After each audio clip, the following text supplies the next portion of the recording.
அஸ்ஸலாமு அலைக்கும் கைஸ். காலையிலேயே இன்றைக்கி மழை வர மாதிரி இருந்தது. ஸோ அதனால் மேலே துணி காய போட்டு இருந்தேன். அந்த துணியை எடுத்துகிட்டு வரலான்னு போயிருந்தேன். அந்த நேரத்தில் இந்த கொத்தமல்லியை பார்த்தேன். ஸோ டெய்லியும் பார்க்குறது தான். ஸோ இன்றைக்கி வீடியோ பண்ணிக்கலாம் இந்த கொத்தமல்லி இது அப்படின்னு சொல்லிட்டு நானே இன்றைக்கி வீடியோ பண்ணேன். அழகாக இருக்குல்ல கொத்தமல்லி. ஸோ பார்க்கவே ரொம்ப நல்லா இருந்தது. நான் கொத்தமல்லி இல்லாமல் சமையல் செய்யவே மாட்டேன். அது என்னவோ பழக்கம் எனக்கு. ஸோ அந்த ஸ்மெல் எனக்கு ரொம்ப பிடிக்கும். ஸோ இப்போ பார்த்தீங்கன்னா நான் லஞ்சுக்கு வெண்டைக்காய் குழம்பு தான் செய்ய போகிறேன். வெண்டைக்காய் பார்த்த உடனே ஒரு கவனம் என்னென்னு கேட்டிங்கன்னா, எங்கள் அம்மா ஆக்சுவலி ஊரில் இருக்கிறாங்க. என்றைக்காவது வந்தாங்கன்னா ஏதாவது ஒரு பேச்சு வரும்.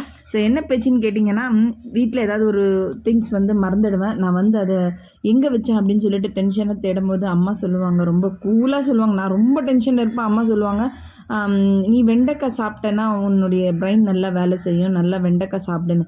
நான் அவ்வளோ டென்ஷனில் இருக்கும்போது அம்மா சொல்லுவாங்க வெண்டைக்காய் சாப்பிடுன்னு. அப்போ எப்படி இருக்கும் எனக்கு கடுப்பாக.